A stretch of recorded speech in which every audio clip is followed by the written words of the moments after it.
Hello and welcome to Tools in the Shed, a podcast powered by CarsGuide, ready to rip into car stuff that has caught our eye this week.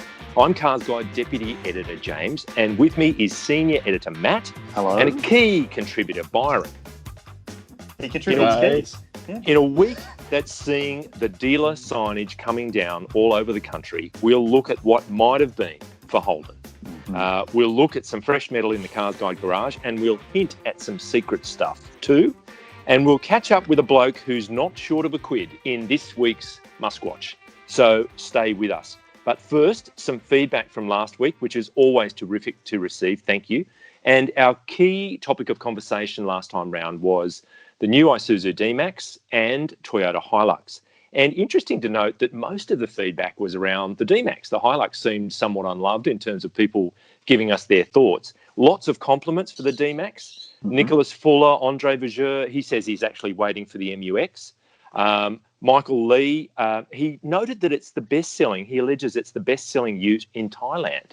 And Thailand is something of a ute capital of the world. Yep. So he extrapolates that out to think that, well, it must be doing something right if it's doing well in Thailand, which I thought was interesting. Wax 333, he has a 4x4 MR Triton after selling his 4x2 D-Max, and he misses the D-Max very much, basic as it was. And he's a possible customer for the new one. So he's thinking he'll line up, get rid of the Triton and get into a D-Max. Well, it's certainly not basic anymore. No, that's true. Absolutely not. David, also, sorry, just go ahead, further to that so I was going to say further to that sales situation, I think the D-Max is pretty much the new kid on the block at the moment. Yeah. And there's nothing new really around. Yeah. Not for long, but yeah. So, as we know, all the dual cab utes in that segment are built in Thailand for the majority, apart from the Amarok. And I think the Navara is built in Spain. Some of them were built in Spain or something. Okay. But I'm not 100% sure on that. But yeah, Thailand is that size segment. That's where it all the nucleus. Yes, it's where it all happens. Yes. But yeah, obviously the US is the biggest pickup market in the entire world. That's right. But emphasis on the word biggest because most of them are a lot bigger. Exactly. Yeah, absolutely. Yeah. And now David Birdie Burt said, look, great podcast, guys. Thank you. Loved it. ! Back to the Future joke was great. He thought that was a nice way out of last week's program. So thank you. It's not a joke, really. My friend does have a DeLorean for sale, and it has only been used from time to time. So, it's still on the market. The D-Max looks good, he says, but thinks it's a case of struth, and gold star for use of the word struth, by the way. Although I think the spelling is a question mark there. He's gone S-T-R-U-T-H, whereas I think it's S-T-R-E-W-T-H. It is E-W-T-H. Just splitting hairs there on Aussie slang. It does look a lot like the old one. He's concerned about the numbers, i.e. the power and torque outputs on the engine, because the competition will be upping outputs over the next year or so. So he likes the look of it, thinks it might be a little bit down on grunt.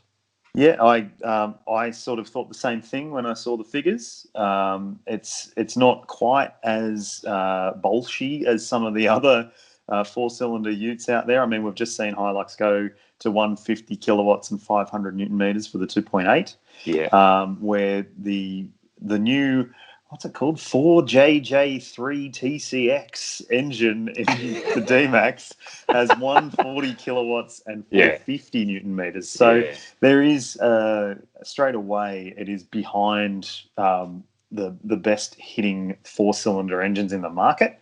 But I imagine that Isuzu builds a lot of reliability into the engine and is more focused on maybe it lasting longer than it being bulletproof. Faster. Yeah, and it'll last forever. Yeah, that's true. I suppose it's such a competitive market that depending on your priorities, every little advantage counts a lot. So yes, if it's a considered decision to improve reliability and durability, fair enough. But some are just going to want that extra, power for towing or whatever it might be. Yep, understand that completely. Yeah. All right. Now, Neza, our old mate Neza said, look, lane keep, rear cross traffic monitor, blind spot monitoring. I remember the pure presence and intimidation of having a big ute was enough, in terms of the safety. Your blind spot monitoring was everybody else on the road watching you and making sure they're the ones not in your blind spot. Still gets cold chill up his spine when he parks his new Cerato GT next to any old hard-working ute with a scratched-up tray, especially one that's parallel parked its tow bar centimetres from his grill. So it's true, utes have come such a long way when you're mentioning all of that active safety tech in the same breath as a dual cab ute. It was just a couple of years ago when Mitsubishi refreshed the Triton, or they said it was a new Triton, but it was a heavily revamped Triton, that we saw some of this active safety tech come on board, and that was the benchmark. The benchmark then shifted to Ford Ranger and also the X-Class and also the SsangYong Musso. And now this new D-Max seems to have pushed the benchmark even further up. And obviously we're going to see a BT50 with probably identical or, very, very similar levels of safety technology. So the rest of the field is falling behind once again. You can't win. It's just a constant stream of improvement. And I mean, Mazda is the one that's been across its range pushing pretty hard on the safety thing. So yes, you'd have to be right with BT50, the shared model and all that. It'll be at a broadly similar level, I suppose. Now, then we also touched on Fortuna, the sibling, as it were, of the Hilux, so SUV, and TGV, the very fast train. He says Fortuna's launch in 2015 was purely Toyota aiming up at Ford's Everest, which was in turn pitched against the Prado. He quotes Toyota predicting 6,000 sales annually, which is around 500 a month. So he sees it as more a defensive move to stop those who couldn't stretch to a Prado buying an Everest and keep them in the Toyota family, which I thought was an interesting perspective. So not just having a go at the overall volume, but seeing it as a more strategic play in a multi kind of model SUV range. How many options? Sorry, Byron, I was just going to say, how many options are there in the Toyota land for four-wheel drive or SUV with 7 seats? It's plenty. Yeah, and actually further to TGV's point. Yep, very fast trains point. That actually that probably gave Toyota the opportunity to probably push the Prado further up market and therefore make more money. So, yes, a little more cream on the Prados. Yes, good point. Hammer Rocks, our old mate Hammer, simple explanation for the Fortuna's underperformance, ...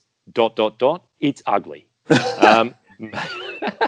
Make it look less like an SUV and more like a tough off-roader US Toyota 4Runner style, selling well in North America. Considering how basic it is, he'd go that way. Wax 333 came back and said, nothing wrong with it. Looks fine to him. Just thinks we have too much choice from Toyota. There you go. So that was that. And then we got into more general feedback, which was a really interesting and mixed bag this week. Yamal Kumarasari Siri said, that's not a picture of the Renault. That's Richard Skoda. And that's right. Last week we ran pictures of Richard Skoda rather than the Renault Kadjar, I think, that he'd been driving. And that was because we were so wrapped in Richard's story about his home life and family living in that car. So well picked, Yamal. He's not his family living in that car. Look, from time to time, I think they have. I'm not sure. He's to it. Sometimes. And to that end, Andrew D says, Richard, I've got a 2017 Skoda Superb Sportline 4-wheel drive 206 wagon. Wow. That's a mouthful. Say that 3 times quickly, he says. Nice car. Absolutely love it. Fast, quiet, handles, and capacious. Thumbs up. Can't afford that beautiful Audi, so I'm thinking of chipping mine better than a hot SUV. So there you go. He's completely thrilled with his Superb Sportline. Jacob Melbourne, and that's his name. I don't think he may be in Melbourne, but his name is Jacob Melbourne. I used this in my online class to get out of work. So happily, we've somehow helped Jacob avoid some work, whether it's an online class at high school, university, TAFE, somewhere. So glad to be of help there, Jacob. Nice. And spoken like a true Melbourneian. That's right. Jim Danick reminded UM4 that the HSV version of the Holden Adventurer was an avalanche. It was. We were trying to come up with that name, and that's pertinent to our conversation just a little later on, actually. Yeah. The Adventurer particularly. TGV came back in again and said, in all caps with an exclamation mark at the end, "Long live the mighty AU Falcon." now that's a sentiment I don't disagree with. Yeah. I was struggling for context. Did we touch on the AU Falcon last week, Matt? We might have someone brushed remind upon us, it. But TGV, the very fast train, is all about the AU Falcon. So good on him. Yeah. Good on him.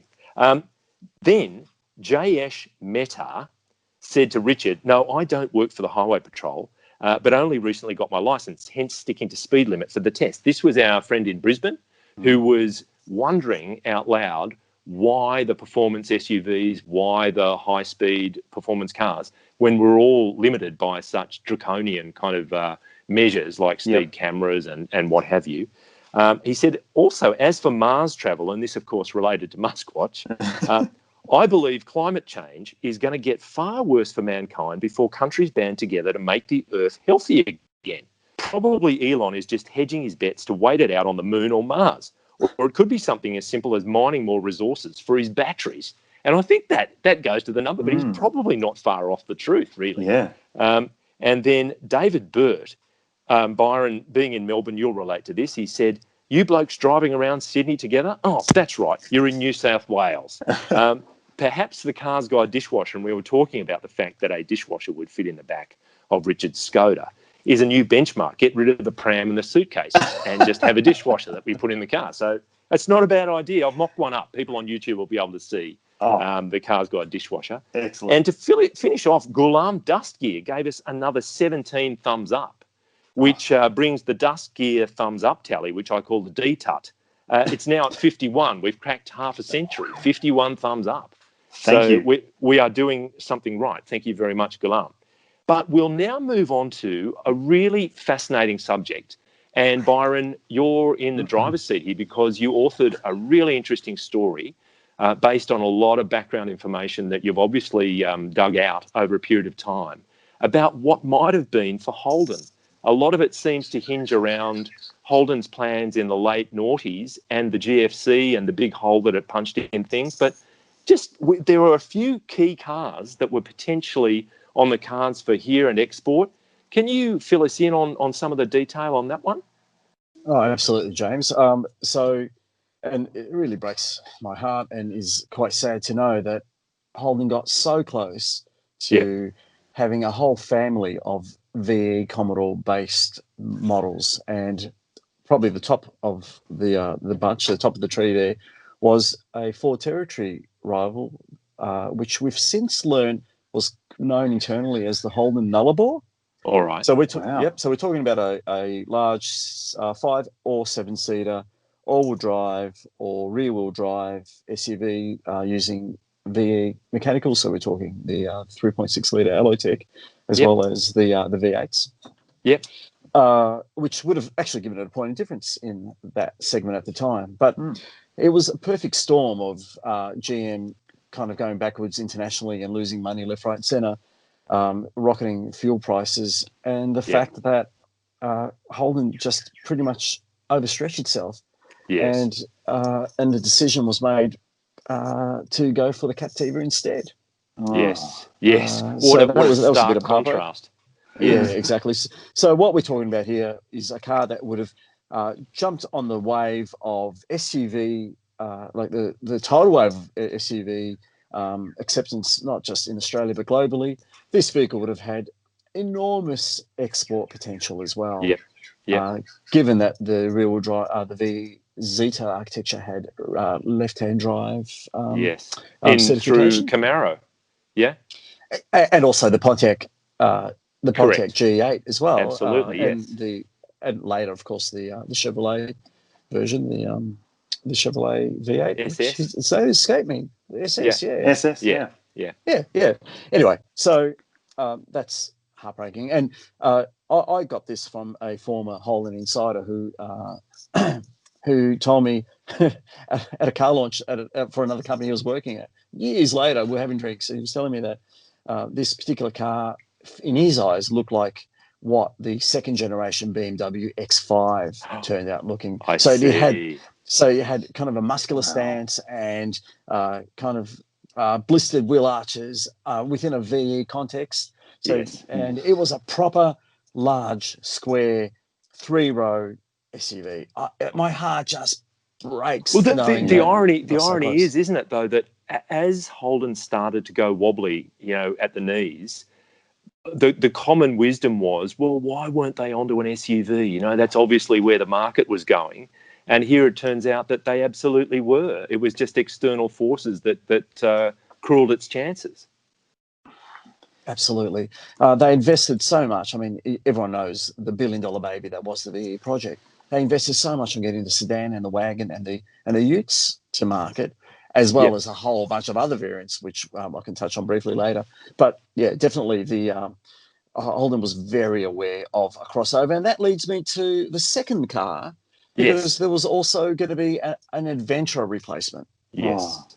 So we're talking Subaru Outback style VE Commodore with more ground clearance. Obviously, the all-wheel drive system, which was developed but never really came to fruition for that, was going to come into this car. And because it was going to be based on, we understand it was going to be based on the VE Sport Wagon, this was going to be kind of marketed or pitched as a more compact alternative to the Holden Nullarbor. And I hear it was a stunner. Really good looking thing. Which doesn't surprise us. And there was also to be a crewman style ute that I presume would sit on the same length wheelbase. Correct. That was the other thing. The Holden was going to do this car was this VE platform was going to also have another crewman, which would have had a larger interior, because the VY/VZ crewman had quite a tight back seat. You guys may recall. It was quite upright. But this was also going to have a removable canopy. As per the only example I can think of was, do you remember the Nissan Exa, the second generation Exa, had a removable canopy where you could have had a wagon version, but we never got that in Australia. I see. Yeah. So maybe that will pop up in somewhere up there as a photograph. Yes. So and there was also a 1-tonner. There was going to be a VE tray as well, which we never got officially. As well as all-wheel drive versions of all those cars. Now, the all-wheel drive was something that was shown publicly. That Coupe 60 was all-wheel drive, wasn't it? Correct. So would that have been the system that was semi-planned for those other variants? I assume so, because the all-wheel drive, we also have since learned that Saab was going to pick up a couple of these VE variants. Now, we know for sure that they were going to take the sedan as a flagship, because I spoke to the designer who actually moved to Melbourne, got his kids in a school in Melbourne, and bought a place in Melbourne for the year to 2 years that he was going to spend here. You're kidding. And a month into his stay in the leafy Bayside suburb that he was based at, as well as Port Melbourne, of course, that GM had cut that project. So there was going to be, it was going to be like the 9-9. 9-9. There was going there was also going to, and of course, being a Nordic country, they needed the four-wheel drive system. There was also going to be probably the SUV version, the Nullarbor version of the Saab, and we probably reckon that that adventure style all-wheel drive Outback as well probably would have had would have got a Guernsey. So looking at it more broadly, if this VE platform thing had happened, Saab could have been saved. That's right. So we're talking about it's a lengthy bow to draw there. I would draw it though, because would you? I think Saab. I think it still has. For a lot of people out there, it's a recognisable brand that people wish would still be around. I completely hear you. I just think that GM did its best to ruin that brand through not understanding it at all. So the things they did to that brand, the torture they put it through before they actually finally put a gun through it, to its head, were tragic. Yeah, and I guess that they obviously, well, having not done this, then that just proves your point, JC. But I reckon a larger Saab SUV and a number of Saab derivatives built off the same platform could have saved the brand. Well, the other thing, Byron, the flexibility of that Zeta platform was evidenced by that Tirana show car that we saw, and it was still on that same platform, but a smaller vehicle overall, and that was slated. Correct. I mean, it basically had the VE interior, or at least the dash design, in it, much. Which was a massive clue at the time. Yeah, that's right, and the design cues as well. I mean, they were very. At the time, we thought it looked a bit like the European Vectra, the second generation Vectra that we had in Australia, but in fact, it was much closer to the VE design language. Yeah, exactly. The other thing is that I'm glad you mentioned the TT36 concept, which was the 2004 Sydney Motor Show car that you're talking about, because that car also had a sister car based on the Commodore platform, the larger Commodore body, which was called the VE Shooting Brake. So we're talking about a 3-door hatchback version of the Monaro, the Coupe 60, with a liftback that basically didn't have the boot bit, that probably would have lent itself as yet another Saab niche vehicle for export. Now, Byron, it was only a few minutes ago you were talking about Holden stretching too far. I think that the last couple of minutes of conversation is pretty strong evidence of that. But that's right. But gentlemen, you've got to remember, and also viewers as well, that Holden had a global perspective. Had a global strategy with the Zeta platform. So what might not have worked in Australia, and this VE shooting brake is probably an example of that, there would have been a ready market for that in Europe, definitely maybe with a Saab brand, but also under the Oldsmobile, Pontiac, where those GM brands in North America would have probably loved that sort of thing. And don't forget, we also had the Saturn brand as well under the GM thing at the time. So there were like 7 or 8 different outlets. Yes. It's also evidence, is it not, of what a vibrant place Holden was at that time in terms of its design studio, its engineering capabilities. It was just ready to absolutely, pardon the pun, roar when the GFC just clamped down on everything seemingly. Correct. And these were that vibrancy was driven by people like Bob Lutz, the product czar, the car czar of General Motors at the time, who was a huge, still is a huge car enthusiast, and just wanted drivers' cars within Holden and saw the potential as well as the investment return on having Holden deliver these sort of vehicles, but also Peter Hannenberger. He is the unsung hero of Holden. He turned Holden from being slushy, terrible handling cars in the 1970s with his radio tuned suspension. Peter Handlingberger. Yeah, that's right. And James, you and I are the same vintage, as I mentioned last time. And you probably would have interviewed him and had some time with him. At the time, he was a charismatic, absolutely one-eyed petrol head who just wanted Holden to be the best it could be, and he presided over the VT, the VX era of cars. He was responsible for signing off a lot of these projects that, as you said, were just shut down systematically by General Motors. And look what's happened. Well, and Byron, you'll be happy to know, as a fellow constant online car shopper, once I read your story, I found myself looking on CarsGuide and Auto Trader for an adventurer. So, and oh my God, I would love. Now I know what it feels like when doves cry. I'm the same. After I read that story, I went looking for a crewman because they're still cheap. Don't tell anyone, but they're still cheap. Yeah. So tell us, Byron, about the Commodore that's behind you. Okay, if you can see that is my 1982, February 1982, Brisbane-built VH SL 2850 4-speed manual in Manet blue. So apparently it's a cop spec up in New South Wales and in South Australia. The cops use this colour. Right. So it's a 4-door sedan. It's the smallest engine Commodore you can buy with a six-cylinder, because there was obviously a 4-cylinder Starfire.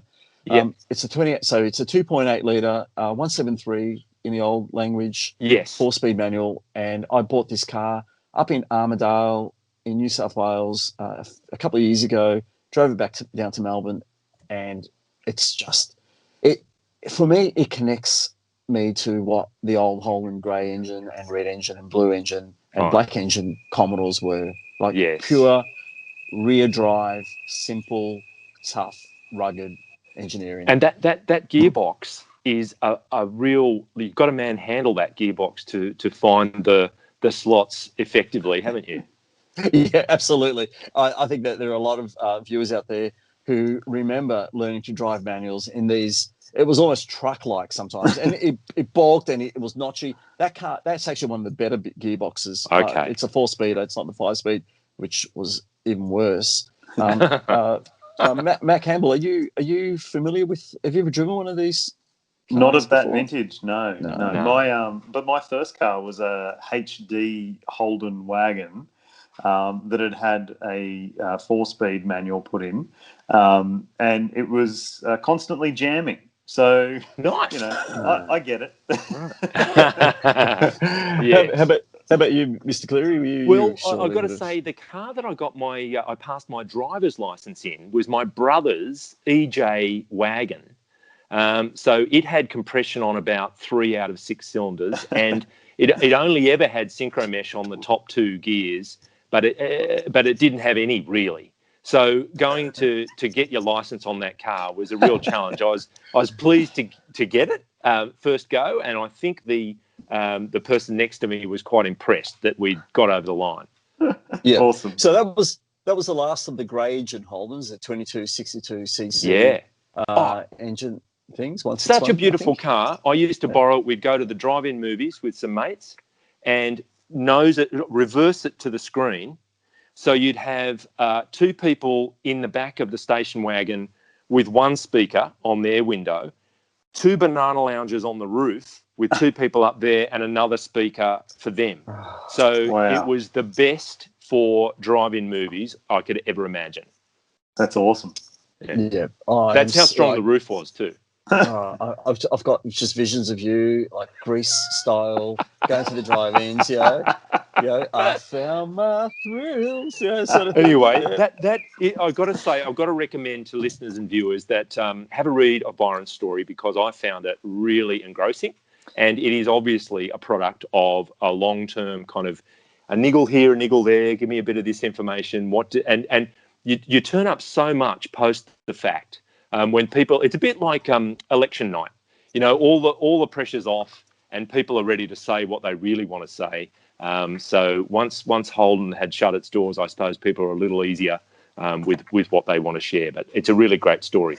Thank you. Just before you go, just further to that, there are diagrams in that story that are directly from Holden. So we're not speculating here, folks. Mm-hmm. These you can actually see the diagrams. What was going to happen? Exactly. So a little that's schematic. What makes it, and that was probably the biggest get for us to be able to. We obviously built the story around that. So it's worth seeing, people. So terrific.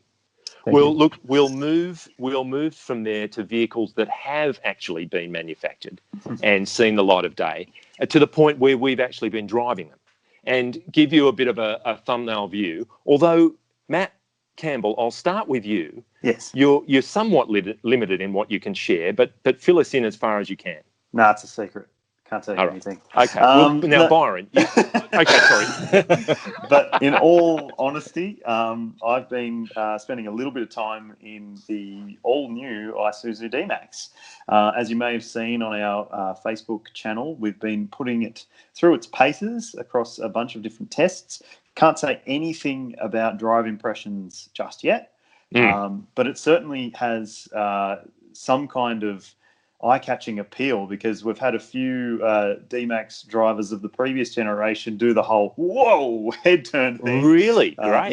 Yeah. So there's standout elements like, it's still, I think one of the commenters on YouTube last week said that it looks too much like the old one. It still does look a lot like the old one, but it's got, the more slimline profile headlights, and as we came to term it, the Vampire Fang grill on the spec that we had, because it's like a pair of fangs, maybe even like a spider face grill. Okay.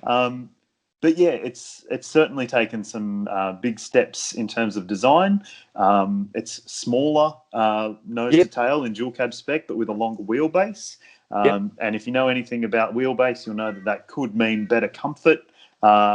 We can't tell you anything about that just yet. But also, obviously there's much more to say about the engine and the outputs and the transmission as well.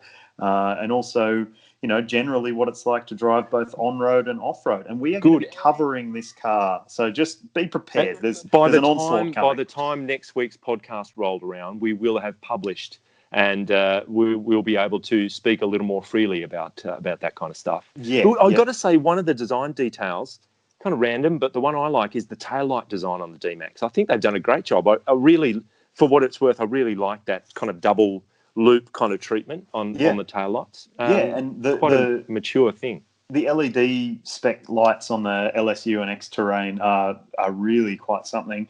And the way that they've managed to keep the rear tailgate sort of design the same but very different. And it's still so identifiable as an Isuzu, and I think that's really important for the brand. But also, takes a bit of a step forward. So, stay tuned. We've got so much stuff to tell you about it. Great, terrific. Yeah. That's good. That's whetting the appetite for sure. Sorry, Byron. I think that there's I think Isuzu has a real opportunity to swoop in and get all those Colorado owners and people who kind of associate Holden with Isuzu and Isuzu with Holden throughout history, from the Gemini through to the Rodeo and the Colorado, obviously. So, and the timing is perfect for him. A good-looking truck that still has a bit of that flavour. And as we know, design sells, and as you said, M4 people. Current D-Max drivers are noticing this in the street. And that is a good sign. Well, if you had your choice, as long as it's comfortable and refined and quiet, things that the last one wasn't class leading in, I'll be happy. So. Yeah, I was just going to say, if you had your choice of starting out with a reputation for simplicity and durability, and then building that into something that's a little more cosmetically appealing and comfier, rather than the other way around, I know I'd be taking option A. You want that really solid platform to build from. So I think you're absolutely right. They've got a massive opportunity. Big time. All right, now we will move on to you, Byron. And you've been in a markedly different kind of vehicle. It's from South Korea, but not one of the predictable brands. That's right. So I recently was driving the Kia Seltos S and reviewed that for CarsGuide. And then I jumped into the SsangYong Korando, a car that caught my eye when I first saw it last year, because it is actually a beautifully proportioned SUV. And I thought, gee, you just don't associate SsangYong with beauty. I'm sorry. Hello, which one can we? Hello, Rexton. Stavic. Stavic. Oh, the Stavic. Ken Greenley's masterpiece. Anyway, so I was quite attracted by the car's styling, particularly its profile. And then because we're in lockdown, I'm stuck with this car for 6 weeks. And I say stuck as if that's a bad thing. But actually, I have become very fond of this inexpensive and larger than a Seltos SUV with a pretty impressive interior. I find that it's extremely contemporary. The model I'm driving is the ELX petrol 1.5 turbo, which retails at $30,990 drive away. So it really compares with high 20s SUVs before you add the on-road costs. And its sizing puts it bang into CX-5 territory, really. Right. So I'm driving this car thinking, I'm driving a car with a 1.5 litre turbo, a Aisin 6-speed torque converter automatic, so it doesn't have any dual clutch kind of issues in terms of rolling back on hills or laggy starts or that sort of thing. It's got quite a bit of punch. It seems to handle quite well, but the interior is nice, and it provides a lot of space and practicality and a 7-year warranty. So now I'm thinking, why on earth isn't this garnering the same sort of attention as the Seltos? Given that it's you can actually get one for $26,990 drive away in that specification. That actually makes it less expensive than the cheapest Seltos. So I think anyway, isn't it primarily because SsangYong's a pretty well kept secret? That brand is just not high profile in the same way as Kia and Hyundai, who possibly have deeper pockets at this stage. Yeah, it didn't start off like that though, because SsangYong pretty much hit the market running quite strongly with a Musso in the late 90s, where people would put Mercedes badges on it. And I think they kept that momentum going fairly solidly through since then with the Utes, but definitely with the passenger cars. But some of those passenger cars, as we touched on earlier, were just so ugly that when they were born, the doctor slapped the mother's face. That's right. The previous generation Korando was handsome, I would have said. But you're right, this new one takes it to the dynamic where it does have edges and angles, and it's more square, and the proportions, like you say, are right. The side profile is right. And I think it will appeal to more people so long as they can tell more people about it. I don't think there's much of an ad campaign for any SsangYong product, and I'm not so sure that they're as invested as they could be in the brand. Like, I went to drive this Korando in Korea last year or whenever it was, and I was quite taken by it. I'm the same as you, Byron. I think it's quite a compelling thing. So, gentlemen, you may not know this, but talking about design, Mahindra, who owns SsangYong, also owns the Pininfarina company. Yes. So Pininfarina would have had a hand in the design. So knowing that, and I learned that. I knew about it years ago, but I forgot. I saw the Korando, I thought, that's a good-looking thing. And then I did my research and thought, hang on, that's why it's such a beautifully proportioned car. So what we've got is a car that's pretty solid value, that to most people seems to be appealing visually, that has a strong ownership package. The other thing that comes to my mind is, how does it go in terms of fit and finish, the way in which it's been put together, and just that initial impression of the quality of the car? How does that strike you that way? I would say that this car is on a par with possibly a Kona or a Seltos, and to me, because of its contemporariness, seems a lot more modern and appealing than, say, an ASX's dashboard and interior. Great. There are a couple of idiosyncratic things about the car which are kind of charming. Except for the fact that it chimes and bobs and beeps everything like boing, boing, boing. Okay. But you know what? That car, there's nothing to suggest that this car is made for developing nations anymore. The Korando, in my mind, so far, and because I qualify this because I'm stuck in lockdown Melbourne, it's in stage 4 lockdown, so I can't take it on the on my driving route, which is quite demanding. But as an urban family-sized SUV at that price, it is quite the compelling proposition. Terrific. That's good. That's a very, very good thumbnail. Thank you. Thank you, Byron. And I will finish things off by saying that I've been in an altogether different kind of machine.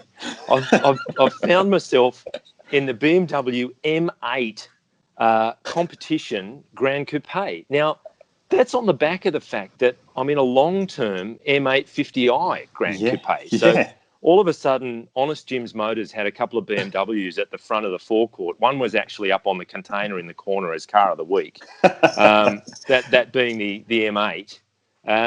But it's an even more powerful version of this 8 Series Grand Coupe thing, 466 kilowatts, which is plenty of kilowatts. And the M8 850i is 390, which is immense anyway.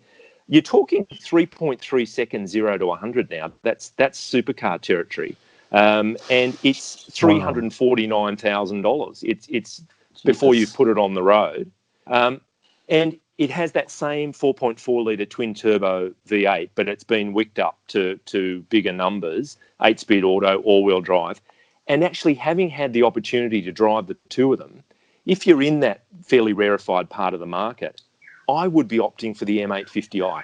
It is all the 8 Series Grand Coupe that you need. It is a beautiful car. I think the M8, with its extra power, comes a slight loss of refinement, and the suspension isn't quite as forgiving. And yet that M850i is still such a satisfying car to drive. Even if you want to get half enthusiastic about it, it responds beautifully. So I think it's smashing a walnut with a sledgehammer. It's just how big the sledgehammer has to be. And I think the M8s is just a bit too big. But a really interesting experience to drive that car. Weren't we saying the other day, JC, that you could possibly just save even more money? I mean, if you're buying that sort of car, you're not looking at saving money, right? So you could just get an 840i. Well, that's true. Oh, that's true. I mean, that's the thing. Once you're over a certain price and performance threshold, emotion takes over. Pragmatism is not the guiding principle. It is about, in fact, you get to a point where spending more is better. Yes. Because that's more impressive. It's a more elaborate expression of your wealth and success or whatever it might be. So, of course, a million different reasons why people buy these cars. By going from the 40 to the 50, you're getting from a 3-litre 6 to a 4.4 litre V8. Yeah. And you're spending $73,000 more for the privilege. But you're getting the cachet. I get it. I mean, both of these cars, if you really wanted to get down to the nuts and bolts, they're built for the left lane on the Autobahn. That is their habitat. So they're out of their environment here, and people are buying them for altogether different reasons. I'm not going to go there. I mean, each to their own. But I think, Do you think having spent a bit of time in those vehicles and recently having driven the Audi RS6 and RS7, does it not make Audi just stand out as a value proposition you can't ignore? I find that hard to disagree with. I think that RS6 particularly, I mean, I'm a big fan of the RS6. You're talking appreciably less. You're below 200,000, I think, for the RS6. Is that right? Let me check. I think it's a little more, but it's cheaper than it was. It's like you're talking 150k difference. 216. And in terms, sorry, 216,000. 16. So, in terms of the quality of the design, the way in which it's executed, the performance, both those Audis, RS6 and RS7, they seem like a real value proposition in comparison, I must say. And that could be to the detriment of the Audi brand if you're going on that, I spent more than you. That's why some of those ludicrous option prices, here's the pearl paint on a Rolls Royce, and it costs $24,000 to have that paint shade. That is a benefit because when you're with your wealthy friends, you can see that paint. You know how much that cost me? Yeah, $24,000. Oh wow! It's a different thing operating once you cross a certain financial threshold. We'll never know about it, don't we? Oh my god, that just seems like fantasy land. Jesus. Well, look, that is a perfect segue. Talking of fantasy land, it is time to head into MuskWatch. MuskWatch.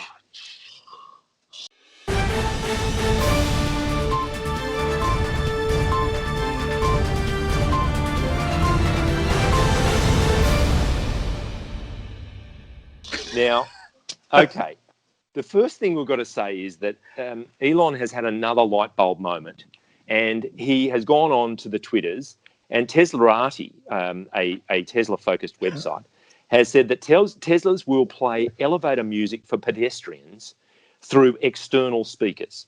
Now, this is because on Twitter, Elon said, new Tesla feature coming that enables your car to play snake jazz or Polynesian elevator music through its outside speakers wherever you go. Is that Polynesian music that's played in elevators, or elevators, the music that they play in elevators in Polynesia? Well, Polynesian music to me is like drums and grass skirts and a bit of, hip action. Yeah. I don't know whether that's elevator music. Well, I thought is it pedestrian music for external pedestrians? Yeah. Well, as opposed to pedestrian music. Yeah. The NHTSA in America, National Highway Transport Safety Authority, has mandated that electric cars should have external speakers such that they can emit a noise below 30 kilometres an hour to warn pedestrians of their presence. Mm-hmm. So this is Elon just saying, all right, well, we're not just going to have a boring tone or whatever. I'm going to make it Polynesian elevator music, whatever that is, and snake jazz, which is a Rick and Morty reference. There was an entire episode of Rick and Morty dedicated to snake jazz. So it's a classic kind of Elon play, fairly juvenile, but arresting. And it's interesting, on Teslarati, there are a few comments to the story, so I plucked out a few. Susan Peace Bannett says, rehab is better done sooner than later. And Dinosaur Neil said, Tesla owners to double down on insufferable. And I think that's true too. If you're going to start putting noises out the outside of your car, Julie Larson Green just says, can you make my windshield wipers work instead? Which is a pretty good call if she's having problem with her Tesla windscreen wipers. But speaking of problems, Pledge Times has run a story. This is how Elon Musk's satellites spoil the sky. And we've been here before. We've talked about SpaceX wanting to put up a whole bunch of satellites to bring the web to the world, to places that aren't currently serviced. Ostensibly, a community service. Everybody can have web. Actually, another way to make money, another way to make a lot of money. And the Spanish Society of Astronomy has launched an inquiry into this because there's seemingly no control on very wealthy individuals being able to fire whatever they like up into space. When you think about it, they're saying they'll fill the sky with devices that do not have among their priorities the damage they cause to science, astrophotography, or exploration with future space junk. So we're filling up. We've not only started ruining the planet, we're ruining the space around it. So there are going to be 12,000 of these devices. Jeff Bezos plans to launch 3,000. There's a project in China that's going to put a lot of these micro satellites up there, and no one is seemingly in control. And it's just extraordinary. We'll put some images up. There's a photographer in Spain that specialises on these kind of landscapes of the night sky that are truly breathtaking. And he's been seeing these scratches across his images, which are all of these satellites ruining his photographs. So I would direct him in the direction of Photoshop, but he's still saying that it's a problem for him in terms of capturing these, and visual astronomers are saying it's a big problem for them as well. So that continues on. Now, also, this week was a bit of a turning point because Elon ascended to the fourth wealthiest person in the world. Right. On the back of a surging share price for Tesla, he's now worth more than $90 billion. Wow. And that puts him behind Mark Zuckerberg, Bill Gates, and Jeff Bezos. Now, Bezos is out there. He's worth $195 billion, according to the Bloomberg Billionaires Index. So he's just this obscenely wealthy person. But now Elon has joined the quartet of the four richest people in the world. And that's because, drum roll please, the share price this week is over $2,000. $2,001.83. It was $1,621 last week. So in a 7-day period, it has leapt above $2,000.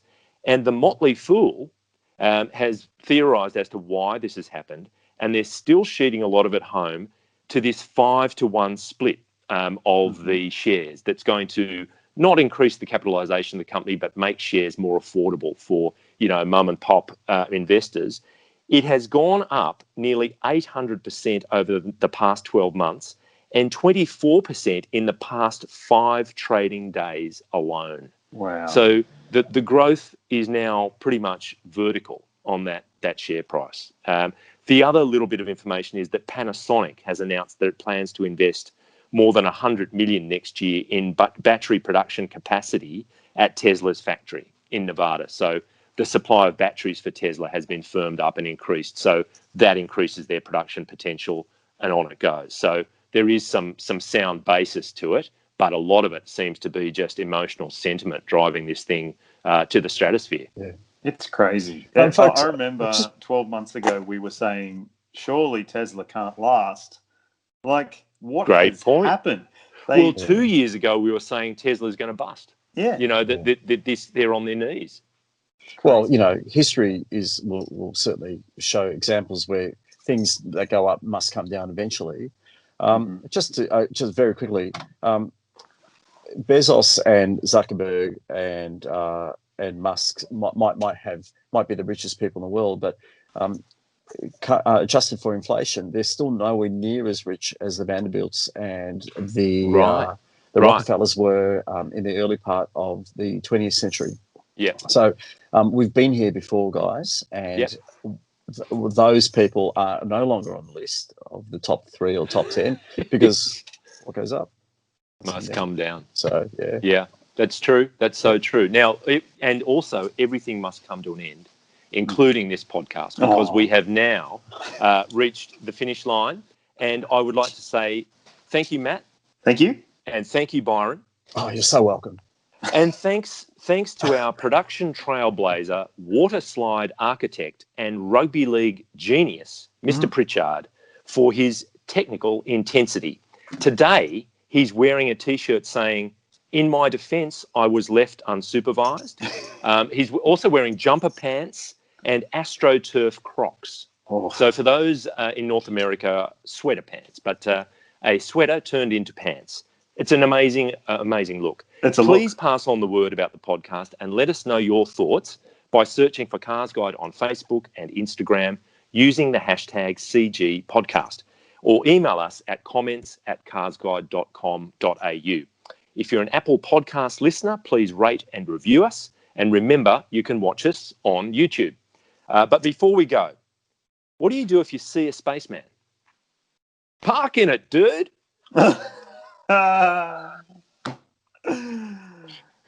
Thank you for that. That was great.